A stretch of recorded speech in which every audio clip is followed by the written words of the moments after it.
بسم اللہ الرحمن الرحیم۔ السلام علیکم عزیز خواتین و حضرات، میں ہوں محمد خزام عاشق اور آپ دیکھ رہے ہیں میرا یوٹیوب چینل جس کا نام ہے گردش دوراں۔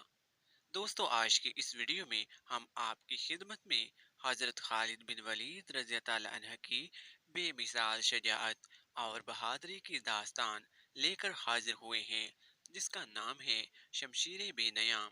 قسط نمبر ہے 11 اور اسے لکھا ہوا ہے عنایت اللہ التمش نے۔ تو چلیں اس ایمان افروز داستان کو شروع کرتے ہیں۔ اتنے خوبصورت جانور آپس میں لڑتے اچھے نہیں لگتے۔ خالد انہیں دیکھتا رہا۔ ایک تماشائی غزال نے خالد کے گھوڑے کو دیکھ لیا۔ اس نے گردن تانی اور خر زمین پر مارا۔ لڑنے والے غزال جہاں تھے وہیں ساکت ہو گئے اور پھر تمام غزال ایک طرف بھاگ اٹھے اور خالد کی نظروں سے اوجھل ہو گئے۔ قریش کے سردار دو گروہوں میں بٹ گئے تھے۔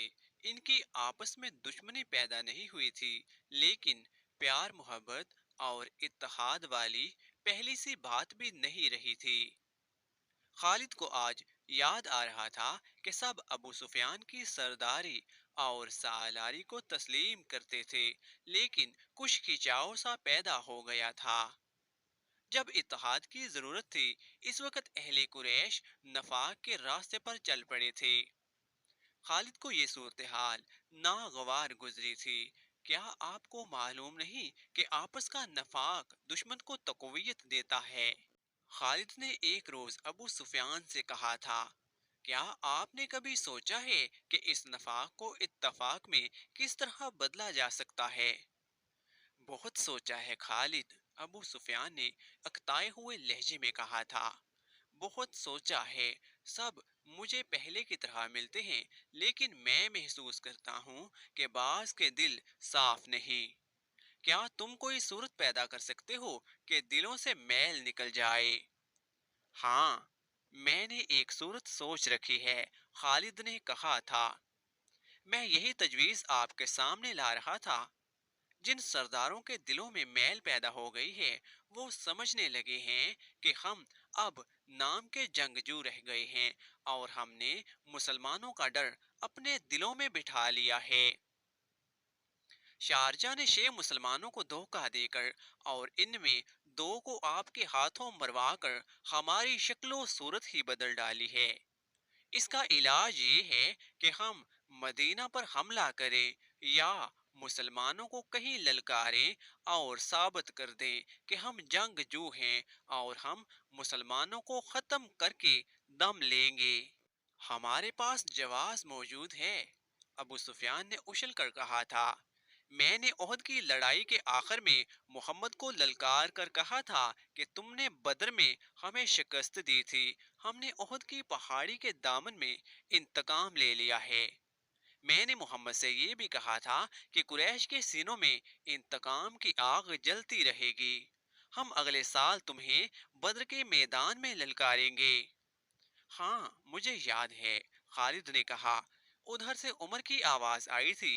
اس نے کہا تھا کہ ہمارے اللہ نے چاہا تو ہماری اگلی ملاقات بدر کے میدان میں ہی ہوگی۔ آواز تو عمر کی تھی، الفاظ محمد کے تھے، ابو سفیان نے کہا۔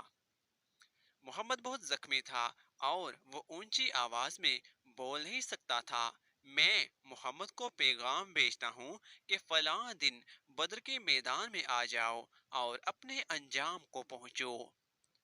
دونوں نے ایک دن مقرر کر لیا اور فیصلہ کیا کہ کسی یہودی کو مدینے بھیجا جائے۔ دوسرے ہی دن ابو سفیان نے قریش کے تمام سرداروں کو اپنے ہاں بلایا اور بڑے جوش و خروش سے اعلان کیا کہ وہ مسلمانوں کو بدر کے میدان میں للکار رہا ہے۔ قریش یہی خبر سننے کے منتظر تھے۔ انہیں اپنے عزیزوں کے خون کا انتقام لینا تھا۔ ان کے دلوں میں رسول اکرم صلی اللہ علیہ وسلم کی دشمنی بارود کی طرح بری ہوئی تھی، جو ایک چنگاری کی منتظر تھی۔ وہ کہتے تھے کہ محمد نے باپ بیٹے کو اور بھائی بھائی کو ایک دوسرے کا دشمن بنا دیا ہے۔ ابو سفیان کے اس اعلان نے سب کے دل صاف کر دیے اور وہ جنگی تیاریوں کی باتیں کرنے لگے۔ ایک دانشمند یہودی کو پیغام دیا گیا کہ وہ مدینے جا کر نبی کریم صلی اللہ علیہ وسلم کو پیغام دے کر جواب لے آئے۔ خالد کو یاد آ رہا تھا کہ وہ اس روز کس قدر مطمئن اور مسرور تھا۔ قریش کے سرداروں کے دلوں میں جو تقدر پیدا ہو گیا تھا وہ صاف ہو گیا تھا۔ خالد بڑ ہانکنے والا آدمی نہیں تھا، لیکن اس نے یہ تہیا کر لیا تھا کہ وہ رسول خدا کو اپنے ہاتھوں قتل کر دے گا۔ یہودی ایلچی جواب لے کر آ گیا۔ رسول کریم نے ابو سفیان کی للکار کو قبول کر لیا تھا۔ لڑائی کا جو دن مقرر ہوا تھا وہ مارچ 626 کا ایک دن تھا، لیکن ہوا یوں کہ سردیوں کے موسم میں جتنی بارش ہوا کرتی تھی اس سے بہت کم ہوئی۔ اس کا نتیجہ یہ ہوا کہ یہ موسم تقریباً خشک گزر گیا اور مارچ کے مہینے میں گرمی اتنی زیادہ ہو گئی جتنی اس کے 2-3 ماہ کے بعد ہوا کرتی تھی۔ ابو سفیان نے اس موسم کو لڑائی کے لیے موزوں نہ سمجھا۔ اس یاد نے خالد کو بہت شرمسار کر دیا۔ وجہ یہ ہوئی تھی کہ ابو سفیان موسم کی گرمی کا بہانہ بنا رہا تھا۔ مشہور مورخ ابن سعد لکھتا ہے کہ ابو سفیان نے قریش کے سرداروں کو بلا کر کہا کہ وہ کوچ سے پہلے مسلمانوں کو خوفزدہ کرنا چاہتا ہے۔ اس نے یہودیوں کی خدمات حاصل کی اور انہیں خاصی اجرت دے کر تاجروں کے بیس میں مدینے بھیج دیا۔ انہیں ابو سفیان نے یہ کام سونپا تھا کہ مدینے میں وہ یہ افواہ پھیلائیں کہ قریش اتنی زیادہ تعداد میں بدر کے میدان میں آ رہے ہیں جو مسلمانوں نے پہلے کبھی نہیں دیکھی۔ اس مورخ کے مطابق مدینے میں اس افواہ کو سچ مانا گیا اور مسلمانوں کے چہروں پر اس کے اثرات بھی دیکھے گئے۔ جب رسول کریم تک یہ افواہ پہنچی اور یہ اطلاع بھی کہ بعض مسلمانوں پر خوف و ہراس کے اثرات دیکھے گئے ہیں، تو رسول کریم نے باہر آ کر لوگوں کو جمع کیا اور اعلان کیا، کیا اللہ کے نام لیوا صرف یہ سن کر ڈر گئے ہیں کہ قریش کی تعداد زیادہ ہوگی؟ کیا اللہ سے ڈرنے والے آج بتوں کے پجاریوں سے ڈر گئے ہیں؟ اگر تم قریش سے اس قدر ڈر گئے ہو کہ ان کی للکار پر تم منہ موڑ گئے ہو تو مجھے قسم ہے خدائے ذوالجلال کی جس نے مجھے رسالت کی ذمہ داری سونپی ہے، میں بدر کے میدان میں اکیلا جاؤں گا۔ رسول خدا کچھ اور بھی کہنا چاہتے تھے، لیکن رسالت مآب کے شیدائیوں نے نعروں سے آسمان کو ہلا ڈالا۔ یہ سراغ نہ مل سکا کہ افواہ کس نے اڑائی تھی، لیکن رسول اللہ کی پکار پر قریش کی پھیلائی ہوئی افواہ کے اثرات زائل ہو گئے اور مسلمان جنگی تیاریوں میں مصروف ہو گئے۔ دن تھوڑے رہ گئے تھے۔ کوچ کے وقت مسلمانوں کی تعداد 1,500 تھی۔ ان میں صرف 50 گھوڑے تھے۔ جن یہودیوں کو افواہ پھیلانے کے لیے مدینہ بھیجا گیا تھا انہوں نے واپس آ کر بتایا کہ افواہ نے پہلے پورا کام کیا تھا، لیکن ایک روز محمد نے مسلمانوں کو اکٹھا کر کے چند الفاظ ہی کہے تو تمام مسلمان بدر کو کوچ کرنے کے لیے تیار ہو گئے۔ ان کی تعداد مدینے میں ہماری موجودگی تک 1,500 تک پہنچ گئی تھی۔ ہمارا خیال ہے کہ تعداد اس سے کم یا زیادہ نہیں ہوگی۔ آج مدینے کو جاتے ہوئے اس واقعے کی یاد نے خالد کو اس لیے شرمسار کر دیا تھا کہ وہ اس وقت محسوس کرنے لگا تھا کہ ابو سفیان کسی نہ کسی وجہ سے مسلمانوں کے سامنے جانے سے ہچکچا رہا تھا۔ خالد کو جب مسلمانوں کی تعداد کا پتہ چلا تو وہ بڑکا بپھرا ہوا ابو سفیان کے پاس گیا۔ ابو سفیان، خالد نے اسے کہا، سردار کی اطاعت ہمارا فرض ہے۔ میں اہل قریش میں سردار کی حکم عدولی کی روایت قائم نہیں کرنا چاہتا، لیکن مجھے قریش کی عظمت کا بھی خیال ہے۔ آپ اپنے رویے کو تبدیل کرنے کی کوشش کریں۔ کہیں ایسا نہ ہو کہ قبیلہ قریش کی عظمت کا احساس مجھ میں اتنا زیادہ ہو جائے کہ میں آپ کے حکم اور رویے کی طرف توجہ ہی نہ دوں۔ کیا تم نے سنا نہیں تھا کہ میں نے یہودیوں کو مدینے کیوں بھیجا تھا؟ ابو سفیان نے پوچھا۔ मैं मुसलमानों को डराना चाहता था। अबू सुफियान, खालिद ने इसकी बात पूरी होने से पहले कहा, लड़ने वाले डरा नहीं करते। क्या आपने मुसलमानों को कलील तादाद में लड़ते नहीं देखा? क्या आपने खुबैब और जैद रज़ी अल्लाह अन्हा को अहले कुरैश की बुर्शियों के सामने खड़े होकर नारे लगाते नहीं सुना था? मैं आपसे सिर्फ ये कहने आया हूँ कि अपनी सरदारी का एहतराम करें और बद्र को कूच की तैयारी करें। दूसरे ही दिन मक्का में ये खबर पहुंची कि मुसलमान मदीना से बद्र कूच कर गए हैं। अब अबू सुफियान के लिए इसके सिवा कोई और रास्ता नहीं रह गया था कि वो कूच का हुक्म दे। कुरैश की जो तादाद बद्र को कूच करने के लिए तैयार हुई थी वो 2000 थी और 100 घुड़सवार इसके अलावा थे। कयादत अबू सुफियान की थी और इसके मातहत खालिद, अकरमा और सफवान नाइब सालार थे। हस्बे मामूल अबू सुफियान की बीवी हिंद, इसकी चंद एक खनीजें और गाने बजाने वाली औरतें भी साथ थीं। मुसलमान रसूल करीम सल्लल्लाहु अलैहि वसल्लम की क़यादत में 4 अप्रैल 626 बमकाम यकम ज़ेकादा 4 हिजरी के रोज़ बद्र के मैदान में पहुंच गए। कुरैश अभी अफान के मुकाम तक पहुंचे थे। उन्होंने वहीं रात भर के लिए पड़ाव किया।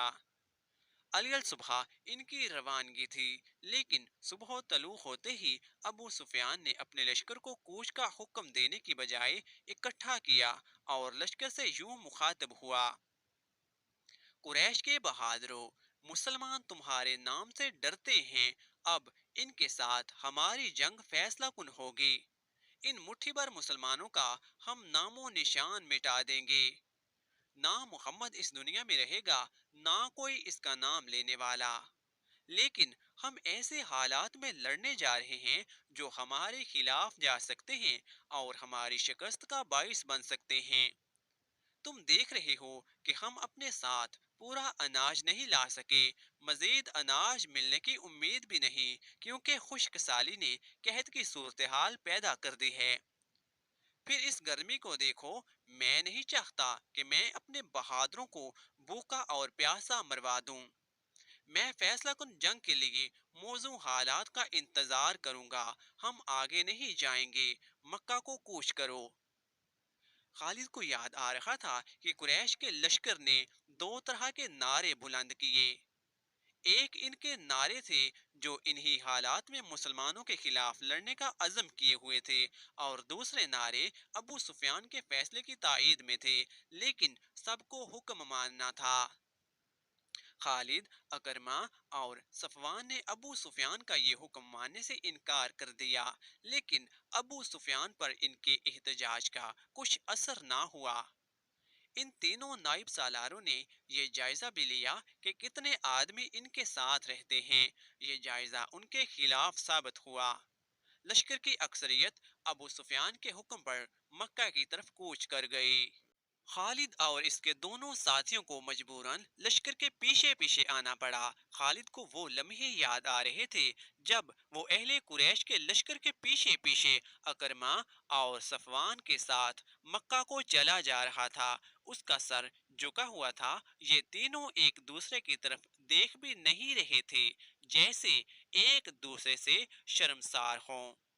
खालिद को बार बार ये ख्याल आता था कि लड़ाई में इसकी एक टांग कट जाती, बाजू कट जाते, इसकी दोनों आंखें जाया हो जाती, तो इसे ये दुख ना होता जो बगैर लड़े वापस जाने से हो रहा था।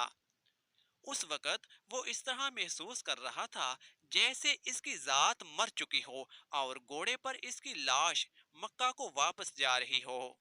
नबी करीम का कत्ल इसका अज़म और अहद था, जो वो पूरा किए बगैर वापस जा रहा था।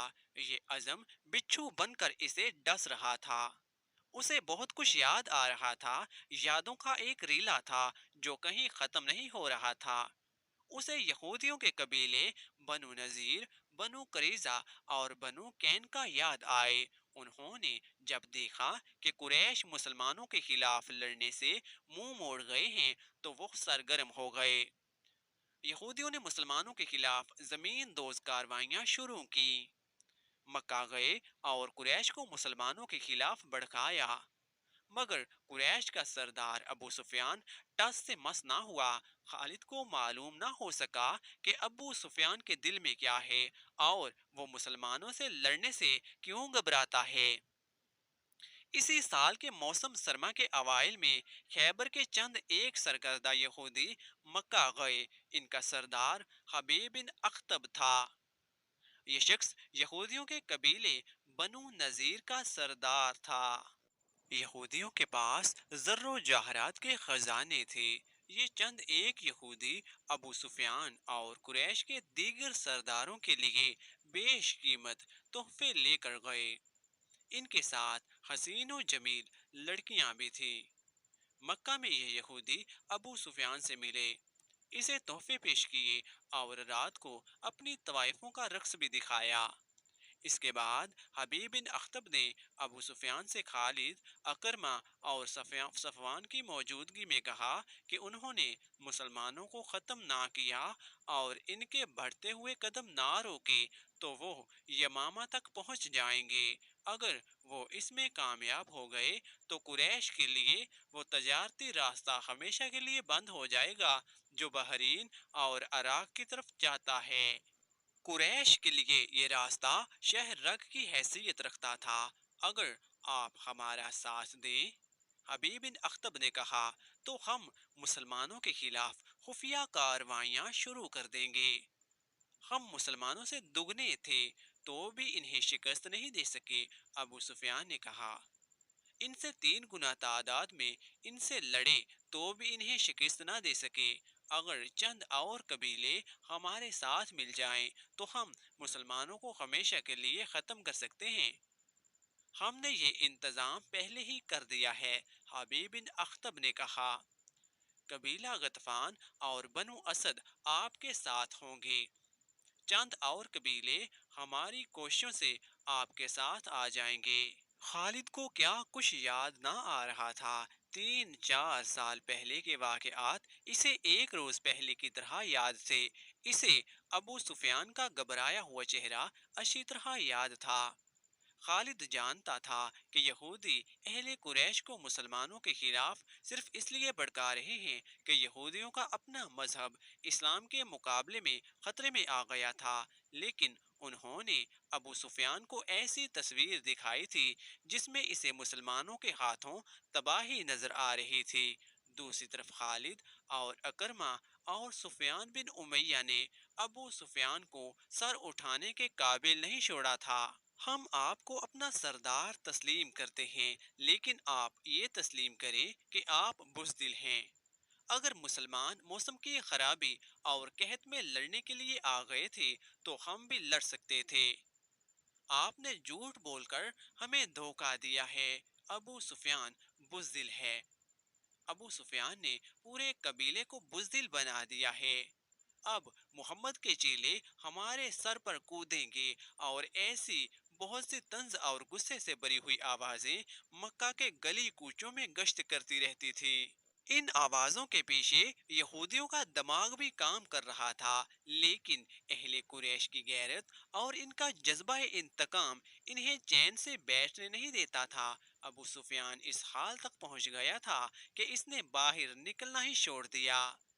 खालिद को वो दिन याद आया जब इसे अबू सुफियान ने अपने घर बुलाया था। खालिद के दिल में अबू सुफियान का वो एहतराम नहीं रह गया था जो कभी हुआ करता था।